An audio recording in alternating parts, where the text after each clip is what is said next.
Hello and welcome to another EDH deck tech video. Today I'm going to be doing a brand new commander from Zendikar Rising, Linvala, Shield of Seagate. So Linvala is 3 mana in Azorius colours for a 3/3 legendary angel wizard. She's got flying, naturally, and at the beginning of combat on your turn, if you have a full party, choose target non-land permanent and opponent controls. Until your next turn, it can't attack or block, and its activated abilities can't be activated. And you can sacrifice Linvala to choose hexproof or indestructible. Creatures you control gain that ability until end of turn. Now party is a new mechanic from Zendikar Rising. Basically you have a full party if you have a wizard, a cleric, a warrior and a rogue in play. But you don't need to worry about that ability, because that ability is never going to come into play in this deck. There are no ways to make a full party in this deck. I tried it. I tried making it a party based deck. It sucked. It meant just putting in loads of terrible creatures that didn't help the strategy at all, other than they were the right creature type. So I decided to go over a different direction, and I made this into an Azorius Fires deck. So you don't need to worry about the first ability. All you need to worry about is the second ability, sacrificing Linvala to protect your creatures. So this deck is all about making loads of flyers and then protecting those flyers with Linvala and other similar abilities. Because when you're making a blue-white tokens deck, the main thing that can mess you up is board wipes and removal. But Linvala helps you counter those, or at least protect yourself from them. So there's loads of ways to protect yourself from removal, and there's loads of ways to recur Linvala from the graveyard, so you can keep using her ability whenever you need to. So now that the basics covered, let's go through the deck. You've got Siren Stormtamer, a 1 mana Siren Pirate Wizard with flying. You can sacrifice it and pay a mana to counter target spell or ability that targets you or a creature you control. As I said, there's a lot of things in this deck which protect your creatures that you can recur quite easily to reuse their abilities. You've got Remorseful Cleric, 2 mana 2/1 fire, which you can sacrifice to exile target player's graveyard. Useful if you're playing against a Reanimator or Aristocrat decks. Skycat Sovereign, a 2 mana 1/1 fire, which gets +1/+1 for each other creature you control with flying. And you can tap 4 mana to create a 1/1 Catbird with flying. This is a good mana sink in the late game. You got Cartographer's Hawk, 2 mana 2/1 fire. When it deals combat damage to a player who controls more lands than you, you bounce Cartographer's Hawk to your hand, and you can shoot out of planes tapped. We've got Watcher of the Spheres and Warden of Avos Isle, each of which make your creatures with flying cost 1 less to cast. Kira, Great Glass Spinner, 3 mana for a 2/2 fire. Creatures you control have, whenever this creature becomes the target of a spell or ability for the first time in a turn, counter that spell or ability, so it helps protect you from spell removal. Pilgrim's Eye, 3 mana for a 1/1 fire. When it comes in, you can shoot a basic land to your hand. Very useful in the early game for hitting your 4th land drop. Loyal Drake, 3 mana for a 2/2 fire, and at the beginning of combat on your turn, if you control your commander, you draw a card. Jubilant Skybonder, 3 mana for a 2/2 fire. Creatures you control with flying have spells your opponents cast that target this creature cost 2 more to cast. Another case which is protecting yourself from spell removal. Empyrean Eagle and Thunderclap Wyvern each give your other creatures with flying +1/+1.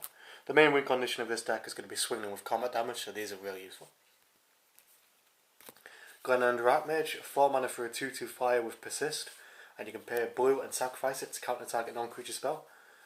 Good for stopping board wipes or for like game-winning spells like Torment of Hellfire or whatever. Just a really versatile card. Emerio Angel, 4 mana for a 3/3 fire, and whenever you bring in a land under your control, you can create a 1/1 bird. This is just like gradually build your board. Tide Skimmer, 4 mana for a 2/3 fire. Whenever you attack with 2 or more creatures with flying, draw a card. Teshar, Ancestor's Apostle. So this is a 2/2 fire, and whenever you cast a historic spell, you return target creature with CMC 3 or less from your graveyard to the battlefield. Most of the time you're going to want to return Linvala from your graveyard to the battlefield with this, but there's plenty of other 3 mana creatures as you've seen, which are very useful in this deck. But most of the time this is useful for carrying your 3 mana commander from the graveyard. Bishop of Rebirth does something similar. Whenever it attacks, you can return target creature with CMC 3 or less from your graveyard to the battlefield. Fairy Formation, it's a 5/4 fire with 4 mana, create a 1/1 blue fairy creature with flying, and draw a card. Like Skycat Sovereign, this is just a good mana sink for the late game, where you fill your hand up and gradually build a board. Card Blazer, 2/2 fire. When it ETBs, you gain 2 life and draw 2 cards. Similar thing, Mole Drifter, 5 mana 2/2 fire. When it ETBs, you draw 2 cards. Or it's got Evoke for 3 mana.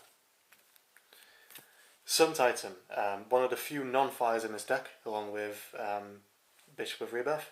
It's a 6/6 Vigilance, and when it ETBs or attacks, you can return target permanent with CMC 3 or less from your graveyard to the battlefield.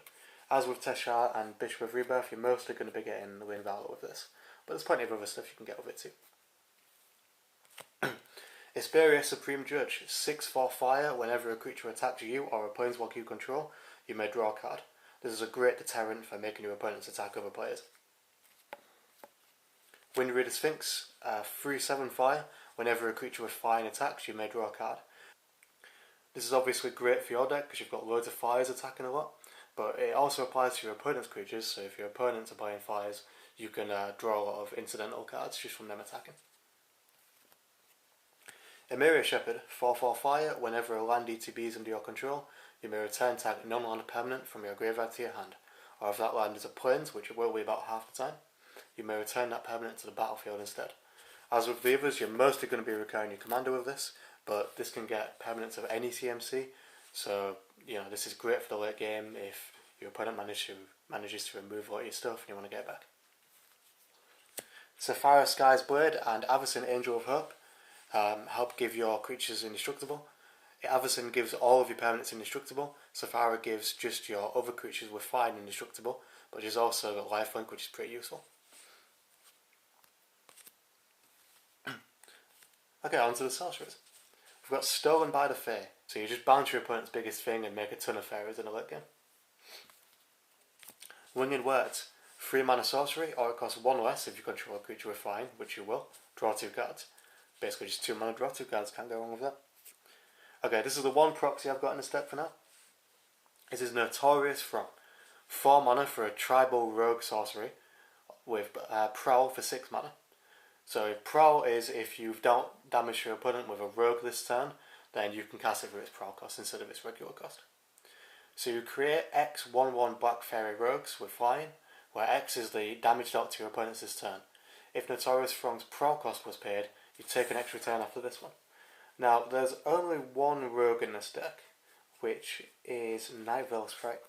There were originally a few more, but I figured it wasn't really worth adding in these low-powered rogue cards just to enable the Prowl cost. Because the thing about Notorious Frog in this deck is, it's really good even if you don't pay it for its Prowl cost. If you just pay it for its regular cost, you can easily make 8, 10, even 15 fairies with this for 4 mana in the late game. It's really useful, and then Linvala helps make sure they stay on the board. So you're not often going to be casting this for its Prowl cost, but even if you're not, it's still really useful. You might want to put a couple of extra rogues in there. There are some decent flying rogues you could play if you want to help enable that Prowl cost. Maybe put in some tutors to get this to your hand if you want to build your deck around this. But if you're not bothered about building your whole deck around it, just playing it for its normal cost is fine. And you should probably get an actual one instead of proxy. You got Migratory Route, 5 mana to create 4 1/1 birds with flying, or you can basic land cycle it for 2 mana, which is where you discard it and get a basic land to your hand. Useful in the early game if you need to fix your mana, or the mid to late game if you just want to make a bunch of flyers. Okay, now because Linvala makes your creatures indestructible when you sacrifice her, there are a lot of Wraths in this deck. So it's a good idea to sacrifice Linvala and make yourself indestructible, and then play a Wrath for a one-sided board wipe, and then use the reanimation effects to get Linvala back later. So there are more Wraths in this deck than you'd normally expect to see in a creature-based token deck. So we've got Cleansing Nova, 5 mana, either destroy all creatures or destroy all artifacts and enchantments. Nice bit of versatility there to adapt to whatever's going on the board. Cast Off and End Hostilities.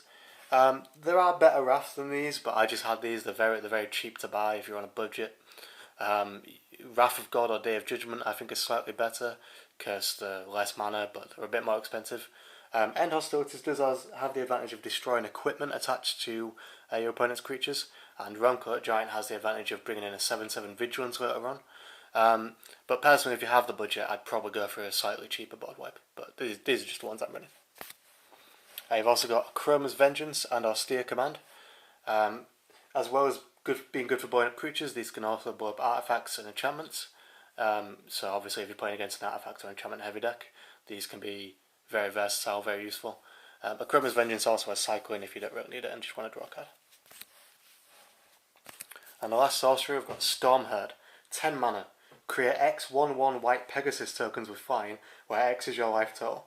This is just a really daft card. I mean, this is just for if the game's been going on a really long time, you've done loads of ramping, and you just can't quite break through, you just slam this onto the table, and then go, right, screw you, I win the game, kill everybody.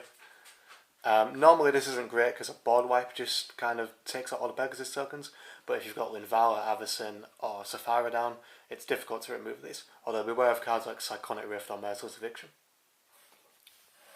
Onto the instance, we've got Path to Exile and Swords to Plowshares, as well as Reality Shift.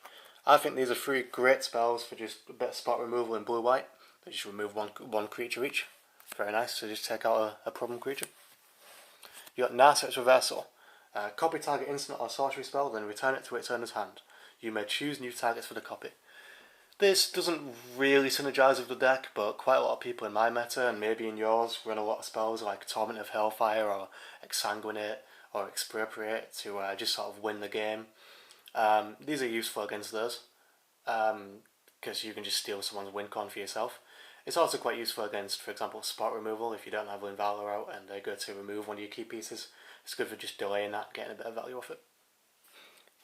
Depending on your meta, you may or may not want to run this, but I personally think it's really good in EDH for just stealing your opponent's win conditions. Like, imagine someone plays Villain as well for like 18 and you just go, thanks. Return to Dust, exile target artifacts or enchantment, and if you play the spell during your main phase, you can exile another target artifact or enchantment. Just a good way to remove artifacts and enchantments. Precognitive Perception, 5 mana, draw 3 cards, or if you cast a spell in your main phase, insert scry 3 and then draw 3 cards. There are arguably better draw spells in the game, but I like this one because of the selection that the scrying gives you. You might prefer something like Blue Sun's Zenith or Sphinx's Revelation, but I think this is a good way to refill your hand. In the late game, you might get to a point where you don't have a lot of cards in hand. This can just sort of get you back in the game. But Blue Suns or Sphinx's Rev are also good options if that's what you prefer. Onto the enchantments. Favourable Winds gives you creatures with flying +1/+1, which obviously, because we're going to have loads of them out, really adds up. This can get you easily an extra 10 or 15 power on the board in the late game. Answered Prayers. Now, I'm going to be honest, this is a bit of a pet card because the artwork is one of my favourites in the game. But it's also actually done a surprising amount of work in testing. So it's a 3 mana enchantment. Whenever a creature UTBs under your control, you gain 1 life. And if Answered Prayers isn't a creature, it becomes a 3/3 angel with flying until end of turn. Basically, this is a decent sized creature that's hard to remove because it's going to be immune to most board wipes since, in your turn it's not going to be a creature most of the time. And it can also net you a lot of life over the course of the game. Since you're in a token deck, you're going to be bringing in a high number of creatures. So this can net you a ton of life over the course of the game. We've got Coastal Piracy, Reconnaissance Mission, and Bident of Fassa. All of these basically say whenever a creature you control deals combat damage to a player, you may draw a card.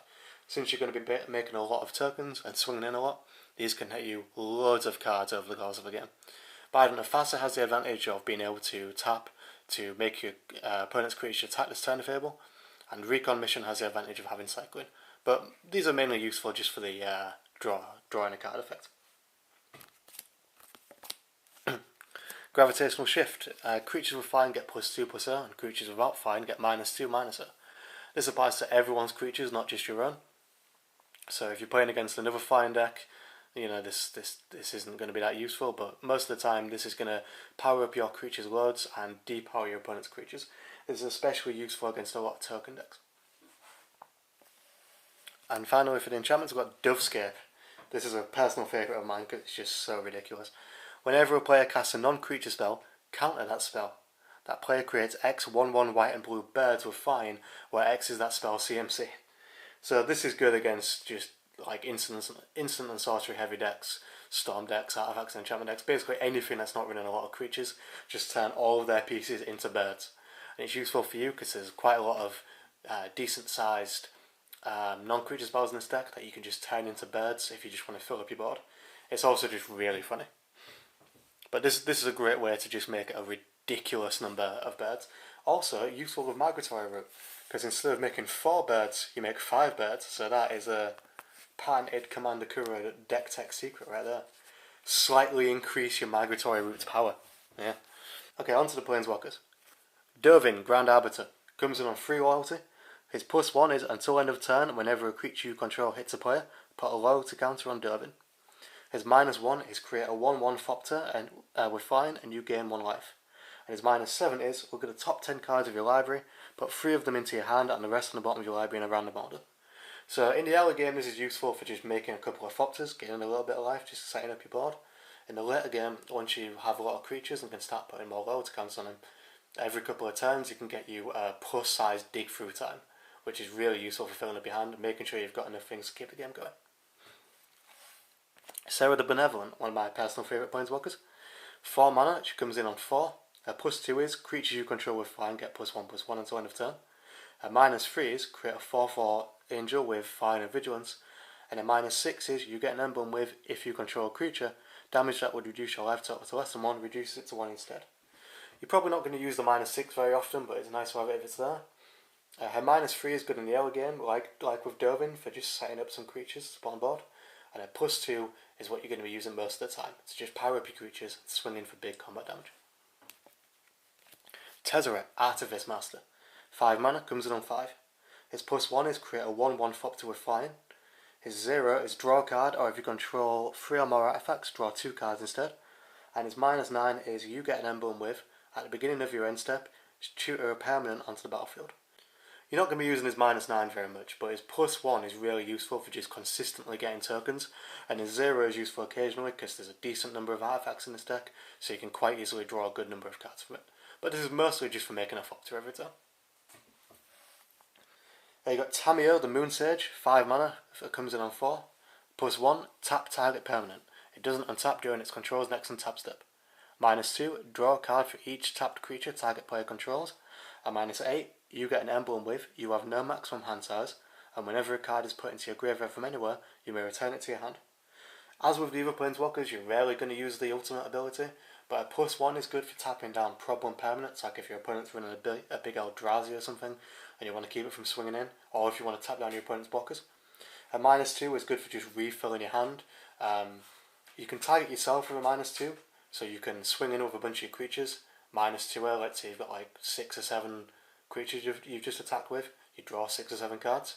But it can also be useful if your opponents are running a lot of creatures and swinging in with them a lot.